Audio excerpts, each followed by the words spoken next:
Hello student, today we discuss about very important and basic topic जहाँ से approx आपके 12 marks के question आते हैं, that is cell the unit of study, जो कि साइटोलॉजी यूनिट के अंदर आता है।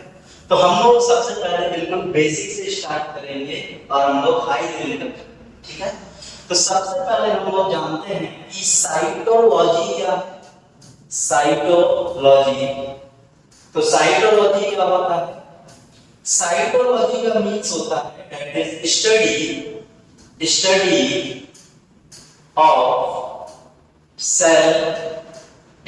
Of cell and its composition. जहां पे हम लोग किसके बारे में पढ़ते हैं? जहां पे हम लोग सेल और उसके कंपोजिशन के बारे में पढ़ रहे हो। अब सबसे पहले बात आती है कि सेल क्या होता है, व्हाट इज सेल, ठीक है। तो सेल के पहले हम लोग जानते हैं कि फीचर होता है that is cellular organization. Cellular organization जो होता है ये क्या है? That is a defining feature, ठीक है। क्या है? ये होता है एक डिफाइनिंग फीचर। ये क्या है? ये डिफाइनिंग फीचर। डिफाइनिंग फीचर्स क्या होते हैं?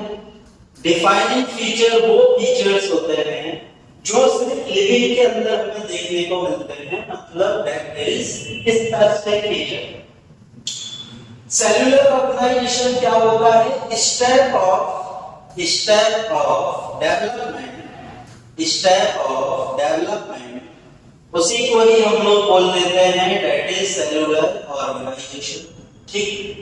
अब बेसिक क्लास के अंदर हम लोगों ने कुछ बेसिक चीजें पढ़ी रहती हैं, जिनको एक छोटे से पॉइंट्स में एक बार रिवाइज करते हैं कि हम लोगों के पास सबसे पहले जो होते हैं, हमने देखा था कि एटम होता है और एटम को हम लोग क्या बोलते हैं? That is non divisible particles.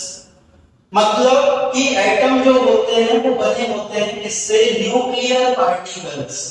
किससे बने होते हैं? न्यूक्लियर पार्टिकल्स से। न्यूक्लियर पार्टिकल्स मींस हमारे पास आ जाता है इलेक्ट्रॉन, प्रोटॉन और neutron. Electron, proton and neutron जो मिलकर बनाते हैं एटम को। फिर हमने देखा था कि एटम आगे जाके बनाता है मॉलिक्यूल्स या फिर बायोमॉलिक्यूल्स, या फिर बायोमॉलिक्यूल्स। देन ये आगे जाके बनाते हैं कंपाउंड्स। सिर्फ हम लोग रिवाइज कर रहे हैं, इसलिए हम इनका डिटेलिंग नहीं बता रहे हैं, इसको आप लोग बेसिक क्लास में आके समझ सकते हैं। कंपाउंड्स आगे जाके क्या बना लेते हैं? That's formation of cell organelles. किसका फॉर्मेशन करते हैं? सेल ऑर्गेनेल्स का। सेल ऑर्गेनेल्स क्या होते हैं? ये होते हैं कंपार्टमेंट्स। क्या होते हैं? कंपार्टमेंट्स। और इनके क्या होते हैं? स्पेसिफिक फीचर्स होते हैं। क्या होते हैं? स्पेसिफिक फीचर्स और स्पेसिफिक फंक्शन भी होते हैं, ठीक है। स्पेसिफिक फीचर और स्पेसिफिक फंक्शन को ये परफॉर्म कर रहे होते हैं। जैसे हमारे पास माइटोकॉन्ड्रिया है, तो माइटोकॉन्ड्रिया क्या करता है? माइटोकॉन्ड्रिया करता है फॉर्मेशन ऑफ एटीपी। आगे जाके ये बनाते हैं सेल। को। अब हम लोग थोड़ा सा सेल के बारे में जानते हैं। सबसे पहले हम लोग सेल के डिस्कवरी के बारे में जानते हैं और हमारे पास दो टाइप्स के डिस्कवरी हैं। तो एक तो हमारे पास है living cell discovery. Living cell का डिस्कवरी किसने किया? लिविंग सेल का डिस्कवरी किया एंटोन बॉर्न लुईवेनहोक।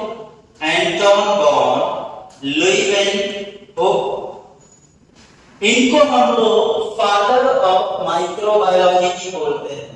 क्या बोलते हैं? That is father of microbiology.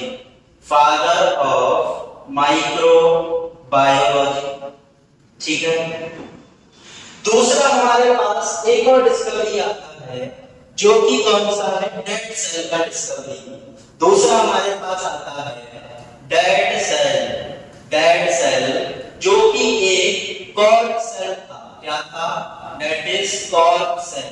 और इसका डिस्कवरी किसने किया, इसका डिस्कवरी किया है Robert Coke.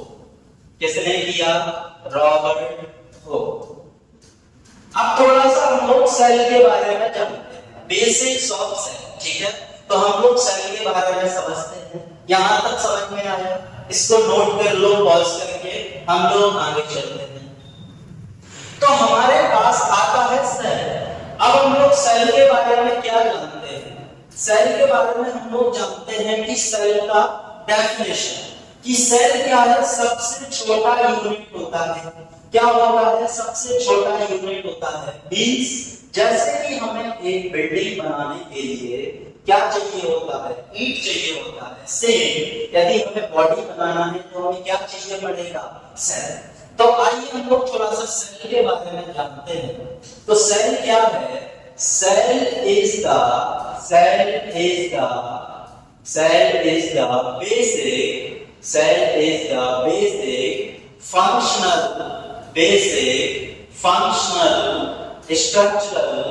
functional, structural and fundamental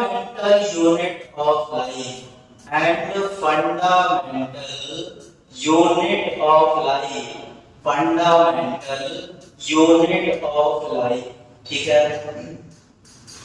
तो हम लोग ये बोल देते हैं सेल को, ठीक।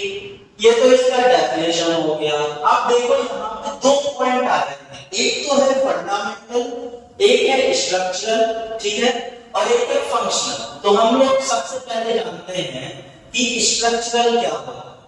What is structural unit, structural क्यों बोला इसको, क्यों है ये स्ट्रक्चर, स्ट्रक्चरल यूनिट का मीन्स क्या होता है।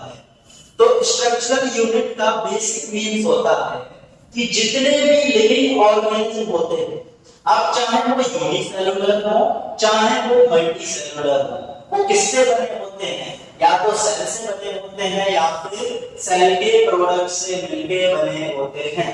तो हम लोग देखते हैं all living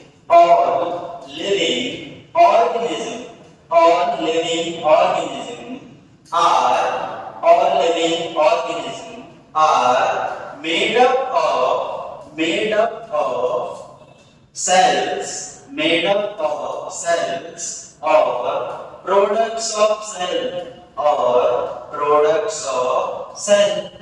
or products of cell। ठीक है। अब देखो लिविंग ऑर्गेनिज्म के अंदर हमारे पास दो चीजें आती हैं।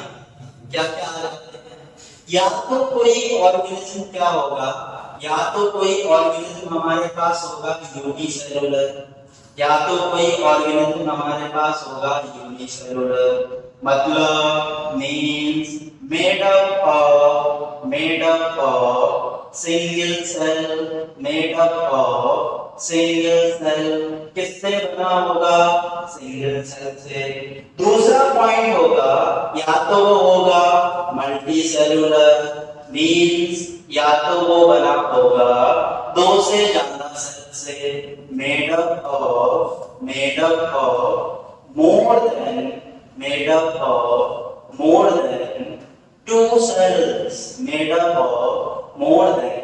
टू सेल्स, ठीक है। इससे बना होगा एक से ज्यादा सेल्स। ठीक, दूसरा पॉइंट हमारा यहाँ पे आता है दैट इज स्ट्रक्चरल यूनिट। दूसरा पॉइंट हमारे यहाँ पे आता है फंक्शनल यूनिट। अब फंक्शनल यूनिट क्यों बोला इसको, तो फंक्शनल यूनिट क्यों बोला है, क्योंकि अगर कोई एक सिंगल सेल से भी मिलके बना है तो उसके पास कैपेबिलिटी होती है सभी रिएक्शन करने की। तो हम लोग बोल सकते हैं if anything is made up of single cell that so existence that so independent existence, ठीक है, independent existence, वो independent existence दिखाता है। मतलब जिंदगी की जो भी रिएक्शंस हैं वो सभी रिएक्शन को परफॉर्म कर सकता है। क्या कर सकता है? सभी रिएक्शन को परफॉर्म कर सकता है। फंडामेंटल आप जानते हैं, फंडामेंटल मतलब सबसे छोटा, ठीक है, हमारे लाइफ का सबसे छोटा, सबसे बेसिक यूनिट, ठीक। तो यहाँ तक समझ में आया क्या? यहाँ तक समझ में आया क्या? तो चलो हम लोग इसके आगे चलते हैं और हम लोग सेल का एक बेसिक सा स्ट्रक्चर देखते हैं। सेल का हम लोग बेसिक सा स्ट्रक्चर देखते हैं। तो हमने ये बना लिया एक सेल, हमने एक ये बना दिया सेल। अब इस सेल के आउटर साइड्स में हमने बना दिया क्या? आउटर साइड्स में हमने बना दिया पानी। क्या बना दिया? पानी। आउटर मीडियम, ठीक है, क्या बना दिया? पानी। इसको हम लोग बोल देंगे दैट इज आउटर मीडियम। तो ये हो गया हमारे पास आउटर मीडियम। ये आउटर मीडियम क्यों बनाया? क्योंकि हमारे पास क्या है? क्योंकि हमारे पास चारों साइड्स में बाउंड्री है, चारों साइड्स में बाउंड्री है जो क्या कर रहा है? सेल को प्रोटेक्ट कर रहा है। जैसे ये हमारा जो दिख रहा है इसको हम लोग क्या बोल देंगे? इसको हम लोग बोल देंगे सेल मेम्ब्रेन। क्या बोल देंगे? Cell membrane. तो ये तो हमारे पास हो गया सेल मेम्ब्रेन। सेल मेम्ब्रेन का फंक्शन क्या होता है? सेल मेम्ब्रेन का फंक्शन क्या होता है? ये सिलेक्टिवली इन नेचर होता है, सिलेक्टिवली इन नेचर, ठीक है, याद रखना। Selectively permeable. कैसा है? सिलेक्टिवली परमिएबल मतलब क्या करेगा? ओनली ट्रांसपोर्ट ऑफ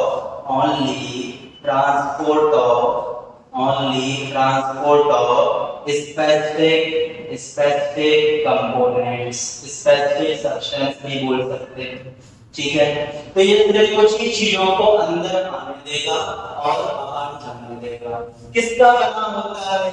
ये बना होता है मेड अप ऑफ लिपिड। जब हम लोग आगे पढ़ेंगे तो इसमें और भी कंपोनेंट्स, ठीक। क्या कर रहा है? ये इनर और आउटर मीडियम से इसको सेपरेट करके रखता है, क्योंकि यहाँ पे हमारे पास है वाटर मीडियम। क्या है? हमारे पास यहाँ पे है वाटर मीडियम, ठीक। अब अंदर भी कोई फ्लूइड भरा होगा, सपोज दैट कि अंदर हमने ये फ्लूइड भर दिया, अंदर हम लोग कुछ फ्लूइड भर देते हैं, ठीक है, अंदर भी हमने कुछ फ्लूइड भर दिया। मान लो ये हमारे पास अंदर भी कुछ फ्लूइड्स है और इस फ्लूइड को हम लोग बोल देते हैं दैट इज साइटोप्लाज्म। क्या बोल देते हैं? इसको हम लोग बोल देते हैं साइटोप्लाज्म, ठीक है। तो ये हमारे पास हो गया साइटोप्लाज्म। तो अंदर हमारे पास है साइटोप्लाज्म। साइटोप्लाज्म क्या करता है?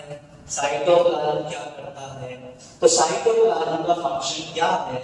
मतलब सेल के अंदर जो भी एक्टिविटीज हो रही हैं उन सब चीज के लिए रिस्पांसिबल होता है कौन? साइटोप्लाज्म, ठीक है। तो याद रखना साइटोप्लाज्म का फंक्शन क्या है? that responsible for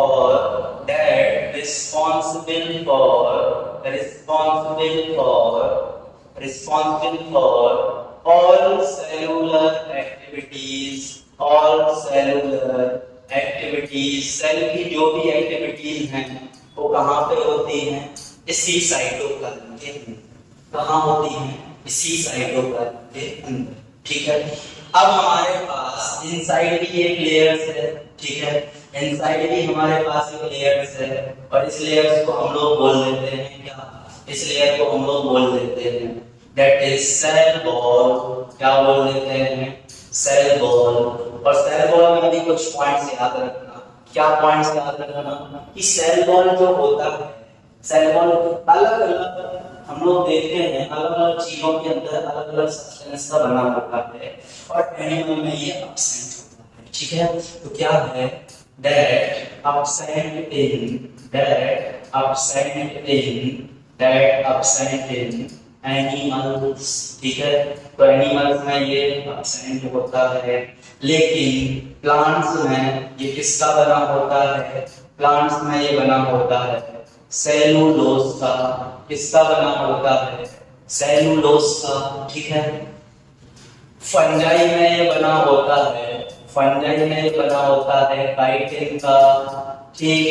यदि बैक्टीरिया की बात करें, बैक्टीरिया की बात करें तो ये बना होता है पेप्टिडोग्लाइकन का, पेप्टिडोग्लाइकन, ठीक। किसका बना है? पेप्टिडोग्लाइकन का, ठीक है। ये भी इसको प्रोटेक्शन प्रोवाइड करता है, ठीक।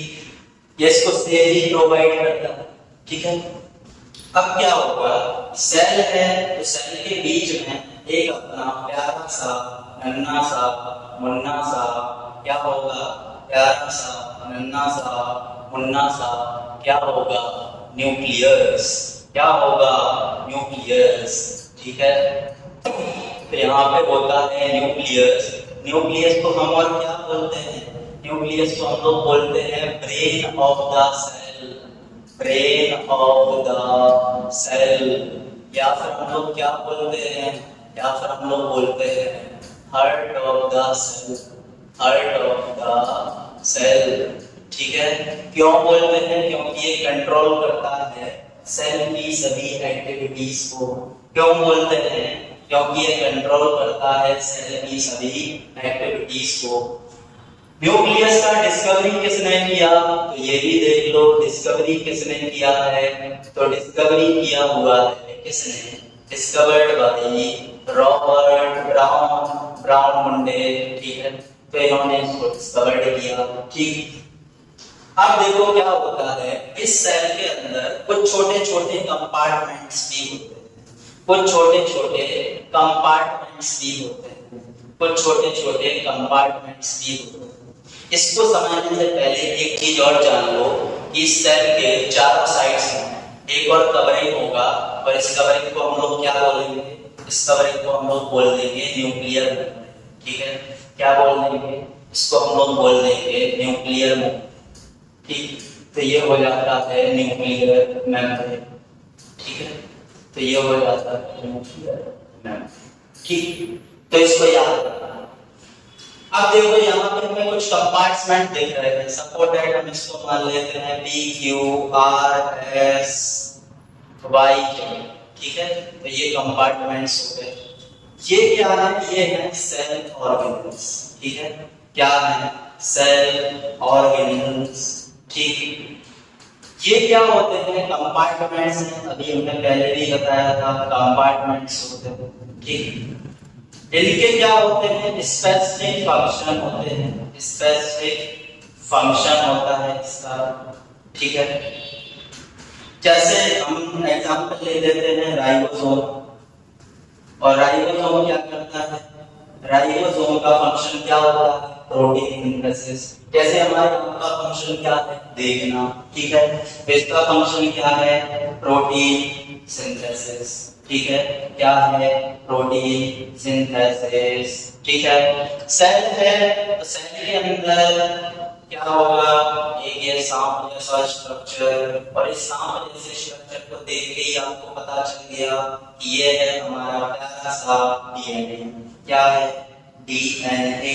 डीएनए का फुल फॉर्म क्या होता है? Deoxy, deoxy ribo, deoxy ribo nuclear, nuclear acid. Function क्या है इसका? करता क्या है ये? तो ये कोई भी कैरेक्टर्स को एक जनरेशन से दूसरे जनरेशन में भेजता है। Transfer of characters, transfer of characters, ठीक है। तो ये था हमारा बेसिक स्ट्रक्चर सेल, ठीक। ये था हमारा बेसिक स्ट्रक्चर ऑफ सेल, ठीक। तो इसको याद रखना। सेल के बारे में हम लोग सब चीजें जान चुके हैं। आइए थोड़ा प्रीवियस स्लाइड पे चलते हैं, आइए थोड़ा प्रीवियस स्लाइड पे चलते हैं। तो सेल के बारे में हम लोग सब चीजें जान चुके हैं। आगे जाके सेल क्या बनाता है? ये बना देता है टिश्यू, और टिश्यू क्या होते हैं? टिश्यू होते हैं ग्रुप ऑफ सेल्स। क्या होते हैं? टिश्यू होता है ग्रुप ऑफ सेल। टिश्यू होते हैं ग्रुप ऑफ सेल। और हमने बेसिक क्लास में बताया है कि टिश्यू 4 टाइप्स के होते हैं। बेसिक क्लास में बताया है टिश्यू 4 टाइप्स के होते हैं। पहला एपिथेलियल, दूसरा कनेक्टिव, तीसरा मस्कुलर, तीसरा कौन सा है? मस्कुलर। और चौथा कौन सा है? नर्वस। ठीक है, तो ये एनिमल टिश्यू हो गए। इसके बाद टिश्यू आगे जाके क्या बनाएगा? टिश्यू आगे जाके बनाएगा ऑर्गन लेवल। क्या बनाएगा? Organ level. ठीक, क्या बनाएगा? Organ level. ठीक है, ऑर्गन आ जाएंगे जैसे आंख हो गया, नाक हो गया, कान हो गया। ये ऑर्गन लेवल जब सब एक साथ कोऑर्डिनेटेड वे में वर्क करेंगे तो हमारा बनता है ऑर्गन सिस्टम। मतलब हर चीज कंट्रोल होती है किससे? ब्रेन से। किससे कंट्रोल होती है? ब्रेन से। और फिर ये आगे जाके बना लेते हैं ऑर्गेनिज्म। ये आगे जाके बना लेते हैं ऑर्गेनिज्म। ठीक है ना, इन्होंने बना दिया ऑर्गेनिज्म। ये बन गया हमारा चिन्ह। ठीक है, तो ये ऑर्गेनिज्म। ठीक है, आगे जाके बनता पॉपुलेशन पूरा अर्थ भी बनता है। इसको हम लोग आगे समझेंगे। अगर आपको वो भी समझना है तो आप बेसिक वाली क्लास में जाके समझ लीजिए। तो ये था हमारा complete introduction of cell. Next class में हम लोग देखेंगे सेल थ्योरी एंड देखेंगे overview of the cell. Stay continue, stay tune. ठीक है, बने रहिए क्लास में और मिलते हैं आपको नेक्स्ट क्लास के अंदर। आपको कंप्लीट सिलेबस हम लोग इसी चैनल पे कंप्लीट करेंगे। ठीक है, तो याद रखिए आपको कंटिन्यू रहना है, कंटिन्यू चीजों को पढ़ते रहना है, कंसिस्टेंट रहना है और प्रैक्टिस भी चीजों का करते रहना है। ठीक है, थैंक यू सो मच। मिलते हैं नेक्स्ट क्लास में।